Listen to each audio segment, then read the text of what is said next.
I welcome all the viewers in a fresh episode of Regular Updates.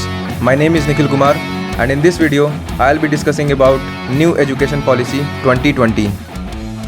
In this video, we'll be basically dealing with what is New Education Policy, problems existing in current policy, and a speciality of the new policy.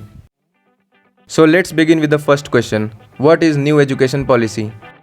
The education policy is a policy formulated by the Government of India to promote education amongst India's people.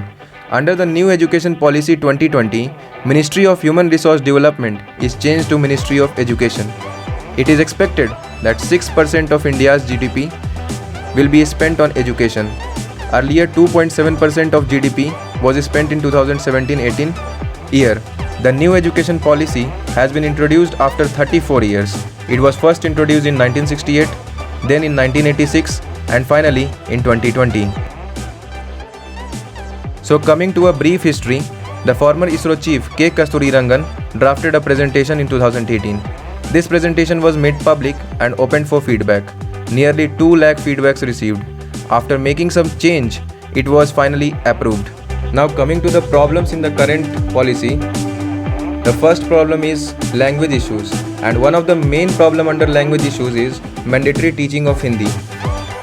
To cope up this problem, no language will be imposed on any state, and greater flexibility in 3 language formula will be given. So these 3 languages will be choices of states, choices of regions, choices of students, and at least 2 of 3 language should be native to India. And wherever possible, medium of instructions until at least class 5, preferably till class 8 and beyond will be home language, mother language, or local language, or any regional language. And the special thing is, it will apply to public as well as private schools both. Since education is in the concurrent list and states have their own board, so the decision to apply this new policy rests in the hands of all the states. The second main problem is tough exams. The exams in current policy is conducted in such a manner that it checks memory power of a student instead of the aptitude. So the exams will be made easier, and class 10 and 12 boards will be made easier to check aptitude rather than a memory. The main problem was for the college students, as they were not allowed to take multiple discipline. After the implementation of this law, they will be allowed to take multiple discipline, and a student from commerce stream can also take subjects from arts or science stream. So there is more flexibility in taking discipline, giving a greater relief to the college students. The credit system will be introduced in the college. So if a person is willing to take a drop from the institution, then he or she can join some other institution and start his or her studies from the same year from where they dropped.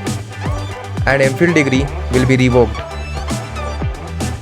To observe the proper functioning of the policy, an independent authority will be created to regulate public and private schools, and a common education regulator will be there to oversee the entire sector except for the legal and medical education. Now I'll be briefly presenting the specialty of the policy. 4-year undergraduate degree with multiple entry and exit points, abolish MPhil degree, fixed fee for private and public institutions, new educational curriculum with coding and vocational studies from class 6, mother tongue as medium till class 5. Board exams would be easier and redesigned to focus on aptitude rather than memory. If you are new to the channel, then please subscribe and press the bell icon to never miss an update.